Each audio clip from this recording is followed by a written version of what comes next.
और एक पार्टी के राष्ट्रीय महासचिव के पद पर रहने के बाद इस तरह की टीका टिप्पणी कि मिले मुलायम काशीराम हवा में उड़ गए, जैसे समाजवादी पार्टी माननीय मौर्य जी को आगे करके अपना पुराना हिसाब किताब पूरा करने काम कर रही है। कांग्रेस का युग समाप्त हो गया, बहुजन समाज पार्टी समाप्त हो गई। अपने क्रियाकलाप से, अपने बयानबाजी से सत्ता के लालची लोग हैं, उनको समझ था कि सपा की सरकार बनेगी, मैं फिर उप मुख्यमंत्री बन जाऊंगा।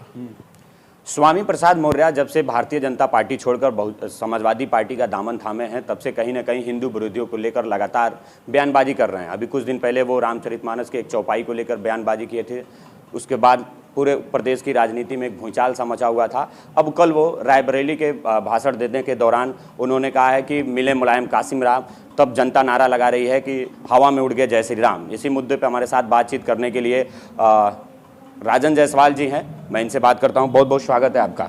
जी बहुत बहुत धन्यवाद आपका। जिस तरह से स्वामी प्रसाद मौर्य भारतीय जनता पार्टी छोड़कर समाजवादी में गए हैं, लगातार हिंदू विरोधियों के खिलाफ बयानबाजी कर रहे हैं।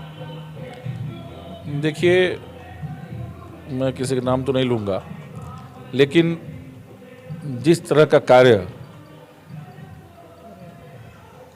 जिनका नाम आपने लिया है, इनके द्वारा किया जा रहा है, वो कहीं न कहीं देश के हिंदू सनातन धर्म के करोड़ों करोड़ लोगों के साथ उनकी आस्था को ठेस पहुंचाने का काम किया जा रहा है।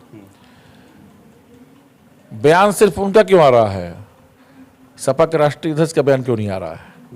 तो कहीं ना कहीं समाजवादी पार्टी माननीय मौर्य जी को आगे करके अपना पुराना हिसाब किताब पूरा करने का काम कर रही है। और हमको नहीं लगता कि आने वाले समय में माननीय स्वामी प्रसाद मौर्य जी जिस तरह की टिप्पणी हिंदू सनातन धर्म के ऊपर कर रहे हैं, वो सपा में बहुत दिन तक रहने वाले हैं। रही बात उनके बार बार बयानबाजी की, रामचरितमानस पे उन्होंने जो कहा वो कहा। अभी भगवान श्री राम को ही हवा में उड़ा रहे हैं।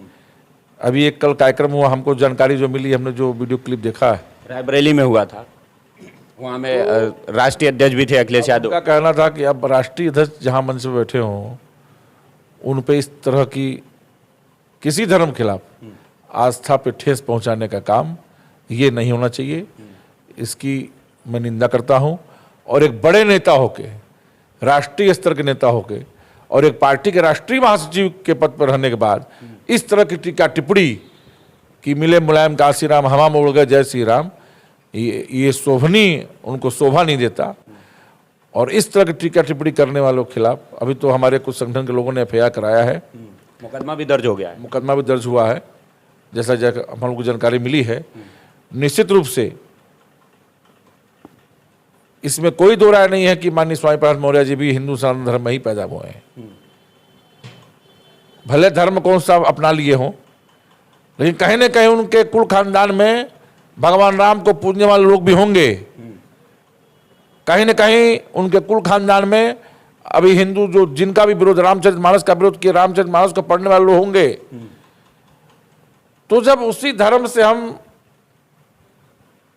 धर्म में पैदा हुए हैं और उसी का मंचों से हम उसकी महिमा मंडित कर रहे हैं, तो कहीं ना कहीं ये मानसिक दिवालियेपन को दर्शा रहा है। ये भी हो सकता है कि समाजवादी पार्टी के राष्ट्रीय अध्यक्ष भी सपोर्ट कर रहे हैं। उस टाइम भी वो चुप रहे जब रामचरितमानस को लेकर बयान दिए थे। कल भी मंच पे बैठे हुए थे, लेकिन इस पे कोई न ट्वीट किए न मंच से खड़े होकर कुछ बोले। देखिए, विनाश काले विपरीत बुद्धि, कांग्रेस का युग समाप्त हो गया, बहुजन समाज पार्टी समाप्त हो गई। अपने क्रियाकलाप से, अपने बयानबाजी से अब अंतिम दौर में समाजवादी पार्टी चल रही है। और मैंने पहले कहा, विनाश काले विपरीत बुद्धि, भगवान कृष्ण के वंशज यादव बिरादरी के लोग और वैसे उस वंशज के लोग राष्ट्रीय अध्यक्ष के रूप में सपा के रूप अखिलेश यादव जी बैठे हों, वो भी हिंदू सनातन धर्म में ही पैदा हुए हैं, और उनके सामने इस तरह की टीका टिप्पणी, तो निश्चित रूप से ये उन सभी लोगों का मानसिक दिवालियेपन का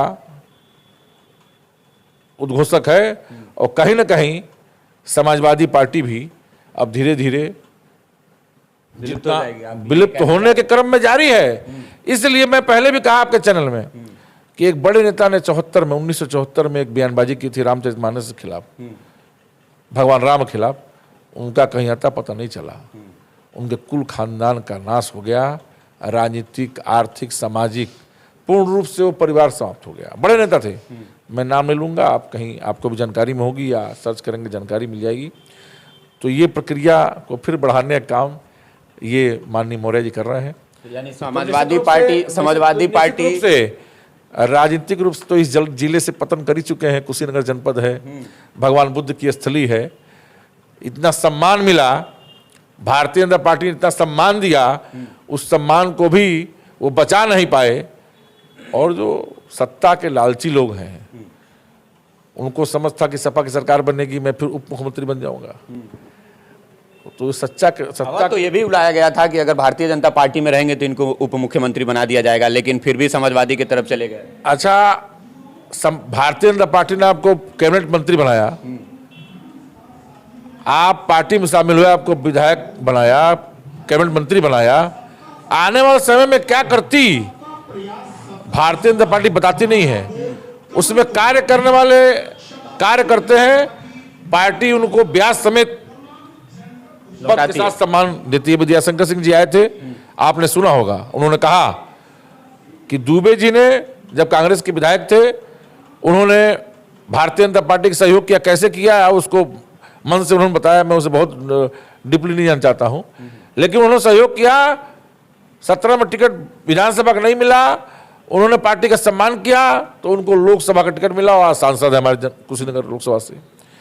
तो भारतीय जनता पार्टी में जो त्याग करेगा, जो पार्टी के मार्गदर्शन में काम करेगा, गाइडलाइन काम करेगा, वो कहीं ना कहीं अगर उस लायक है तो उसको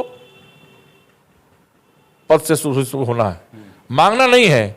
और दलों में मांगना होता है, पैसे से टिकट खरीदना होता है। भारतीय जनता पार्टी ऐसी पार्टी है जिसके 18 करोड़ सदस्य हैं, वर्ल्ड की, इस दुनिया की सबसे बड़ी पार्टी। 9 करोड़ कम्युनिस्ट जो पार्टी कहती है, चाइना में जो सरकार है 9 करोड़ के आसपास हैं, उसके दूना 18 करोड़ जिस पार्टी के सदस्य हों, इतनी बड़ी राजनीतिक पार्टी, राजनीतिक दल, जिसका आज हम स्थापना दिवस भी मनाए हैं पूरे हर्षोल्लास के साथ, और लगातार कार्यक्रम चलेगा। तो ऐसे पार्टी में आपको सम्मान दिया, आपको पद दिया, कैबिनेट मंत्री बनाया, और सबसे बड़ी बात, जब बहुजन समाज पार्टी ने माननीय मौर्य जी को राजनीतिक मंच देने का काम किया, वहीं से उनकी शुरुआत हुई। के नहीं हुए तो फिर अन्य किस दल के होने वाला नहीं है। ये अखिलेश यादव की भारी भूल है कि माननीय मौर्य जी उनको बहुत पार्टी को मजबूती देने का काम कर रहे हैं। भगवान राम का विरोध करके इस सृष्टि में कोई, अभी आपने कहा कि समाजवादी पार्टी उनको आगे की हुई है, अपने राष्ट्रीय अध्यक्ष पीछे हैं। भाई समाजवादी पार्टी पूरा उपयोग कर रही है, वो जानती है कि मौर्य जी का समापन हो रहा है। जितना इनको, जितना धर्म विरोधी बयान दिलाना इनसे दिलवा दिया है। समाजवादी बहुत बड़े बड़े नेता है, और कई लोग जेल के अंदर हैं जो अनाप शनाप बयान देते थे। ये भी दे रहे हैं, तो इनको जेल में क्यों नहीं बंद किया जा रहा? सवाल तो यही है। Bharatiya Janata party double engine की सरकार लेके चल रही है राज्य में, और डबल इंजन की सरकार है, विकास का काम रफ्तार से कर रही है, अपराधी भी जेल में है। अब मौर्य जी का तो वो तो सीधे भगवान श्री राम से लड़ रहे हैं, वो सरकार के खिलाफ नहीं बोल रहे हैं, भगवान श्री राम से लड़ रहे हैं। तो भगवान ही से जो लड़ रहा है, हिंदू सनातन धर्म जिससे पूरा संसार चल रहा है, तो अब जो उन्हीं से लड़ रहा है तो उसे बहुत कुछ कहने की जरूरत नहीं है। अब भगवान राम ही उनको प्रसाद देंगे, जल्दी पतन कर देंगे। नहीं, पतन ये तो मैं नहीं कह सकता। अब जिनसे वो लड़ रहे हैं, मैंने कहा रामचरितमानस तो उनके कुल खानदान में लोग पढ़ते होंगे, इससे भले ना पढ़ रहे हो। भगवान राम को सभी लोग मानते होंगे, इससे भले ना मानते हो, उनके मैं कुल खानदान की बात कर रहा हूं। और समाजवादी पार्टी में बड़े चेहरे हैं, बड़े नेता हैं। अखिलेश यादव जी का भी मैं जानता हूं कि परिवार हिंदू सनातन धर्म में आस्था रखता है, उनका कहीं बयान नहीं आता है। लेकिन ये मानसिक दिवालियेपन का ये परिचायक है, और इस तरह के बयानबाजी करा के समाजवादी पार्टी मौर्य जी का बखूबी इस्तेमाल कर रही है।